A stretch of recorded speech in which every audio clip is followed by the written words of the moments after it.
നമസ്കാരം, AT മലയാളത്തിലേക്ക് സ്വാഗതം. ഇന്ത്യൻ ഊർജ്ജ മേഖലയിൽ വലിയൊരു അധികാര മാറ്റത്തിന് ഇപ്പോൾ സാക്ഷ്യം വഹിക്കുകയാണ്.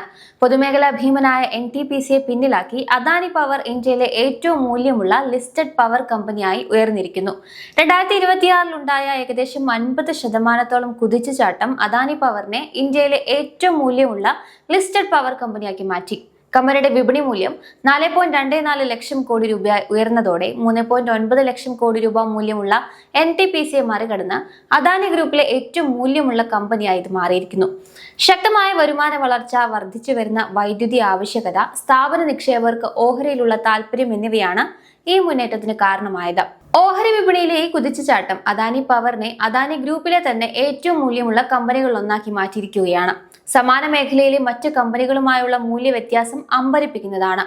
Tata power, JSW energy, Torrent power, CESC എന്നിവയുടെ ആകെ മൂല്യത്തെക്കാൾ കൂടുതലാണ് അദാനി പവറിന്റെ ഇപ്പോഴത്തെ മൂല്യം. ഇന്ത്യയിലെ ലിസ്റ്റഡ് താപനിലയങ്ങളുടെയും സ്വകാര്യ ഊർജ്ജ മേഖലയുടെയും ആകെ വിപണി മൂല്യത്തിന്റെ ഏകദേശം 50 മുതൽ 55% ഈ ഒരു കമ്പനിയിലാണ്. വൈവിധ്യമാർന്ന ഇന്ധന മിശ്രിതവും വിപുലമായ ട്രാൻസ്മിഷൻ ശൃംഖലയുമുള്ള NTPC ഏകദേശം 80 ജിഗാവാട്ടിലധികം ഇൻസ്റ്റാൾഡ് കപ്പാസിറ്റി പ്രവർത്തിപ്പിക്കുന്നുണ്ട്. ഇത് അദാനി പവറിന്റെ 18.2 ജിഗാവാട്ടിന്റെ ഏകദേശം 4 ഇരട്ടിയാണ്. എന്നിരുന്നാലും അദാനി പവറിനാണ് കൂടുതൽ മൂല്യമുള്ളതെന്ന് വിപണി ഇപ്പോൾ തീരുമാനിച്ചിരിക്കുന്നു. വൈവിധ്യമാർന്ന ഇന്ധന മിശ്രിതവും വിപുലമായ ട്രാൻസ്മിഷൻ ശൃംഖലയുമുള്ള NTPC ഏകദേശം 80 ജിഗാവാട്ടിലധികം ഇൻസ്റ്റാൾഡ് കപ്പാസിറ്റി പ്രവർത്തിപ്പിക്കുന്നുണ്ട്. ഇത് അദാനി പവറിന്റെ 18.2 ജിഗാവാട്ടിന്റെ ഏകദേശം 4 ഇരട്ടിയാണ്. എന്നിരുന്നാലും അദാനി പവറിനാണ് കൂടുതൽ മൂല്യമുള്ളതെന്ന് വിപണി ഇപ്പോൾ തീരുമാനിച്ചിരിക്കുന്നു. ഈ ഓഹരിയുടെ കാര്യത്തിൽ ഏറ്റവും ശുഭാപ്തി വിശ്വാസം പ്രകടിപ്പിക്കുന്നവരിൽ ഒന്നാണ് ജെഫ്രീസ്. വർദ്ധിച്ചു വരുന്ന വൈദ്യുതി ആവശ്യകതയും അടുത്ത 3-4 വർഷത്തേക്കുള്ള മികച്ച വളർച്ചാ സാധ്യതകളും കണക്കിലെടുത്ത് ബ്രോക്കറേജ് സ്ഥാപനം അതിന്റെ ലക്ഷ്യവില 185 രൂപയിൽ നിന്ന് 255 രൂപയായി ഉയർത്തി. ഇതിനായി അവർ മൂല്യനിർണ്ണയ മാനദണ്ഡം 2027 സെപ്റ്റംബറിലെ കണക്കനുസരിച്ചുള്ള 18 മടങ്ങിൽ നിന്നും 28 സാമ്പത്തിക വർഷത്തെ പ്രതീക്ഷിക്കുന്ന വരുമാനത്തിന്റെ 20 മടങ്ങായി ഉയർത്തിയിട്ടുണ്ട്. വേഗതയേറിയ വളർച്ചയും മെർച്ചന്റ് വിപണിയിലെ ലാഭസാധ്യതയും ചൂണ്ടിക്കാട്ടി NTPCയുടെ 10 മടങ്ങ് മൾട്ടിപ്പിളിനേക്കാൾ 100% പ്രീമിയം അദാനി പവറിന് ജെഫ്രീസ് നൽകുന്നുണ്ട്. പ്രതീക്ഷിച്ചതിലും മികച്ച വരുമാനവും പ്ലാന്റ് ഉപയോഗക്ഷമതയും കാരണം അദാനി പവറിന്റെ മാർച്ച് പാദത്തിലെ EBITDA കണക്കുകൾ പ്രതീക്ഷിച്ചതിനേക്കാൾ 7% വർദ്ധിച്ചതായി ജെഫ്രീസ് ചൂണ്ടിക്കാണിക്കുന്നു.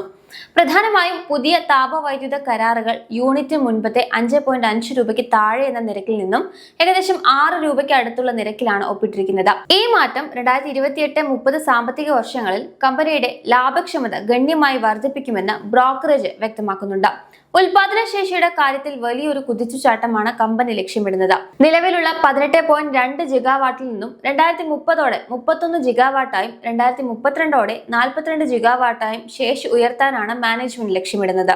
അതായത് 6 വർഷത്തിനുള്ളിൽ ഏകദേശം 2.3 മടങ്ങ് വർധനവ്. പഴയ PPA തർക്കങ്ങൾ വീണ്ടും ഉയർന്നു വരുന്നത്, മെർച്ചന്റ് നിരക്കുകളിലുള്ള കുത്തനെയുള്ള ഇടിവ്, വൈദ്യുതി ആവശ്യകതയിൽ പ്രതീക്ഷിച്ച വളർച്ച ഉണ്ടാകാതിരിക്കുന്നത്, ബംഗ്ലാദേശിലേക്ക് വൈദ്യുതി നൽകുന്ന 1.6 ജിഗാവാട്ട് ഗോഡ പ്ലാന്റിൽ നിന്നും പണമടയ്ക്കലിലെ കാലതാമസം എന്നിവ ജെഫ്രീസ് ചൂണ്ടിക്കാണിക്കുന്ന പ്രധാന റിസ്കുകളാണ്.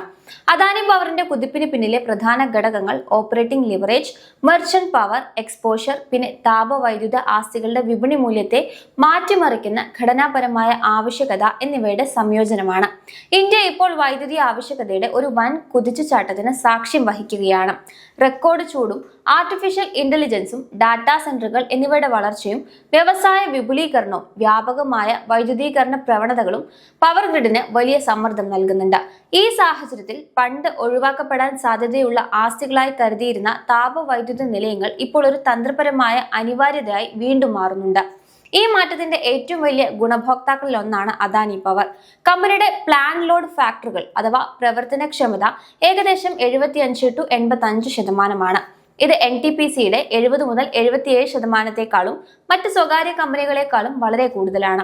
വരുമാനത്തിൽ ഇതിന് വലിയ പ്രാധാന്യമുണ്ട്. താപവൈദ്യുത നിലയങ്ങൾക്ക് ഉയർന്ന ഫിക്സഡ് കോസ്റ്റ് ഉള്ളതിനാൽ പ്ലാൻ ഉപയോഗക്ഷമത കൂടുമ്പോൾ ലഭിക്കുന്ന അധിക വരുമാനം കമ്പനിയുടെ ലാഭത്തിലേക്ക് നേരിട്ട് വലിയ തോതിൽ പ്രതിഫലിക്കുന്നു. ഇതിന്റെ ഫലമായി അദാനി പവറിന്റെ EBITDA വളർച്ച ഈ മേഖലയിലെ മറ്റ് കമ്പനികളെക്കാൾ വളരെ വേഗത്തിലായിട്ടുണ്ട്. റെഗുലേറ്റഡ് റിട്ടേൺ ഫ്രെയിംവർക്സിന്റെ കീഴിൽ പ്രവർത്തിക്കുന്ന NTPCയിൽ നിന്ന് വിഭിന്നമായി ഹ്രസ്വകാല മെർച്ചന്റ് വിപണിയിലും പീക്ക് ഡിമാൻഡ് താരിഫുകളിലും അദാനി പവറിന് ഗണ്യമായ സാന്നിധ്യമുണ്ട്. വൈദ്യുതി ആവശ്യകത വളരെ കൂടുന്ന സമയങ്ങളിൽ ഇത് വലിയ തോതിലുള്ള ലാഭസാധ്യതകൾക്ക് വഴിയൊരുക്കും. ഓഹരി വിപണിയിലെ ഈ കുതിച്ചുചാട്ടത്തോടൊപ്പം ഇൻസ്റ്റിറ്റ്യൂഷണൽ നിക്ഷേപകരുടെ പങ്കാളിത്തത്തിലും സ്ഥിരമായ ശ്രദ്ധേയമായ വർധനവുണ്ടായിട്ടുണ്ട്. ഇത് ഓഹരിയുടെ വിലയിലുണ്ടാകുന്ന മാറ്റം കേവലം വിപണിയിലെ താൽക്കാലിക തരംഗം മാത്രമല്ല എന്നതിന്റെയും കൂടി സൂചനയാണ്. അദാനി പവറിലെ മ്യൂച്വൽ ഫണ്ട് നിക്ഷേപം കഴിഞ്ഞ 6 പാദങ്ങളായി തുടർച്ചയായി വർദ്ധിച്ചുകൊണ്ടിരിക്കുന്നുണ്ട്. 2024 ഡിസംബറിലെ 1.6% നിന്ന് 2026 മാർച്ചിൽ ഇത് 3.62% ഉയർന്നിട്ടുണ്ട്. ഇതേ കാലയളവിൽ മൊത്തത്തിലുള്ള ഇൻസ്റ്റിറ്റ്യൂഷണൽ നിക്ഷേപം 15.55% നിന്ന് 19.04% വർദ്ധിച്ചു. ഏകദേശം 350 ബേസിസ് പോയിന്റിന്റെ ഈ വർധനവ് പ്രൊഫഷണൽ നിക്ഷേപകർക്ക് ഈ ഓഹരിയിലുള്ള വളരുന്ന വിശ്വാസത്തെയാണ് പ്രതിഫലിപ്പിക്കുന്നത്. ഈ മൂല്യനിർണ്ണയം അപകട സാധ്യതകൾ ഇല്ലാത്ത ഒന്നല്ല. കൽക്കരിയുടെ സ്ഥിരമായ വിതരണം, അനുകൂലമായ താരിഫ് ഘടനകൾ, വലിയ രീതിയിലുള്ള നിയന്ത്രണ ഇടപെടലുകൾ ഇല്ലാതിരിക്കുക, നിലനിൽക്കുന്ന വൈദ്യുതി ആവശ്യകത എന്നിവയെ ആശ്രയിച്ചിരിക്കുകയാണ് തുടർച്ചയായുള്ള ഈ മുന്നേറ്റം നിലനിൽക്കുന്നത്. മർച്ചന്റ് താരിഫുകളിലെ ഏറ്റക്കുറച്ചിലുകൾ, കടബാധ്യതകളെ കുറിച്ചുള്ള ആശങ്കകൾ, പുനരുപയോഗ ഊർജ്ജ സ്രോതസ്സുകളിൽ നിന്നുള്ള ദീർഘകാല വെല്ലുവിളികൾ എന്നിവ ഇപ്പോഴും നിലനിൽക്കുന്ന റിസ്കുകളാണ്. ചുരുക്കത്തിൽ ഇന്ത്യയുടെ വർദ്ധിച്ചു വരുന്ന ഊർജ്ജ ആവശ്യകത കൃത്യമായി മുതലെടുത്തുകൊണ്ട് അദാനി പവർ വിപണിയിൽ ഒരു വമ്പൻ കുതിച്ചുചാട്ടം തന്നെയാണ് നടത്തുന്നത്. എന്നിരുന്നാലും ഈ മൂല്യനിർണ്ണയം അപകട സാധ്യതകൾ ഇല്ലാത്ത ഒന്നല്ല. കൽക്കരിയുടെ സ്ഥിരമായ വിതരണവും, അനുകൂലമായ താരിഫ് ഘടകങ്ങൾ, പുനരുപയോഗ ഊർജ്ജ സ്രോതസ്സുകളിൽ നിന്നുള്ള ദീർഘകാല വെല്ലുവിളികൾ എന്നിവ കമ്പനി എങ്ങനെ നേരിടുന്നു എന്നതിനെ ആശ്രയിച്ചിരിക്കും ഈ മുന്നേറ്റത്തിന്റെ ഭാവി. വിപണിയിലെ ഇപ്പോഴത്തെ ഈ ആവേശം അദാനി പവറിന്റെ തന്ത്രപരമായ നീക്കങ്ങൾക്കുള്ള ഒരു അംഗീകാരമാണ്.